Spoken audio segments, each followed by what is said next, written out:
Big ریپڈز Michigan کی میکوسٹا county کا ایک چھوٹا سا شہر ہے جس کی آبادی 8000 ہے۔ قصبے کا پیٹ کریز سروس اسٹیشن یہاں کی سوشل لائف کا مرکز ہے۔ ایک چینی کمپنی گوشین کی وجہ سے مشیگن ریاست کے اس علاقے میں رایامہ بری طرح تقسیم کا شکار ہے۔ اس وقت ہماری کمیونٹی کو ایک شدید خطرہ لاحق ہے۔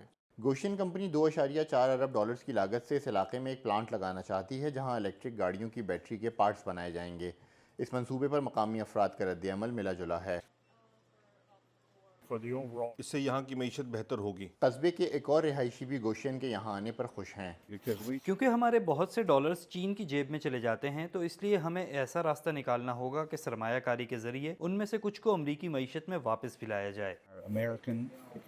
لیکن بعض لوگ چین سے تعلق کی وجہ سے گوشین کے بارے میں فکر مند ہیں۔ میں 100% گوشین کے خلاف ہوں۔ یہ ٹھیک ہے کہ ماحولیات سے متعلق خدشات پائے جاتے ہیں، لیکن میرے لیے شاید سیکیورٹی خدشات زیادہ اہم ہیں۔ ایف بی آئی کے ڈائریکٹر کرسٹوفر رے چینی حکومت اور اس کے نجی شعبے کے درمیان زیادہ فرق نہ ہونے سے متعلق خبردار کر چکے ہیں۔ ان کے بقول بیجنگ ممکنہ طور پر امریکہ کی کمزوریوں کا غلط فائدہ اٹھا کر اس کی قومی سلامتی کو نقصان پہنچا سکتا ہے۔ وی او اے کے رابطہ کرنے کے باوجود گوشین نے کوئی جواب نہیں دیا۔ یہ کمپنی چین میں قائم ہوئی تھی اور امریکہ میں اس کی سبسیڈیری کا ہیڈ کوارٹر کیلیفورنیا میں ہے۔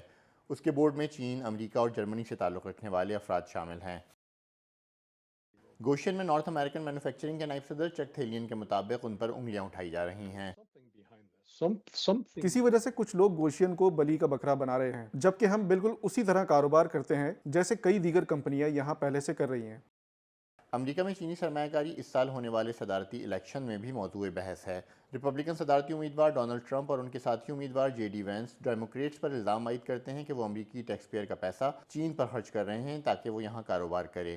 چین ہماری ٹیکنالوجی خرید رہا ہے، غذائی اجناس خرید رہا ہے، ہمارے کھیت کھلیان خرید رہا ہے۔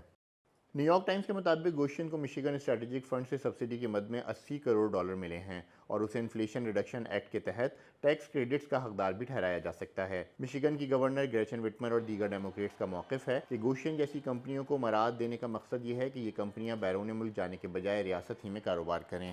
رواں سال مئی میں وٹمر نے کہا تھا، ہم یہ اجازت نہیں دے سکتے کہ الیکٹرک گاڑیوں کی ٹیکنالوجی پر صرف چینی کمپنیوں کی اجارہ داری ہو، کیونکہ پھر وہ ہمارا حصہ بھی ہڑپ کر لیں گی جیسا کہ ہم یورپ میں ہوتا دیکھ رہے ہیں۔ ڈیموکریٹک صدارتی امیدوار کاملا ہیرس نے بھی ڈیموکریٹک نیشنل کنونشن سے اپنے خطاب میں امریکہ اور چین کی مسابقت کا ذکر کیا تھا۔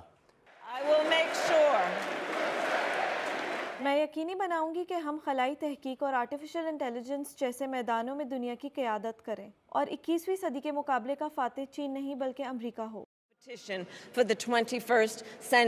بگ ریپڈز کے بعض رہائشیوں کا کہنا ہے کہ ان کے ہاں بھی امریکہ چین کی مسابقت موضوع بحث ہے۔ ساری مزاحمت اصل میں قومی سطح پر ہونے والی بحث کی وجہ سے ہے۔ اس نے ہر چیز کو اینٹی چائنیز بنا دیا ہے۔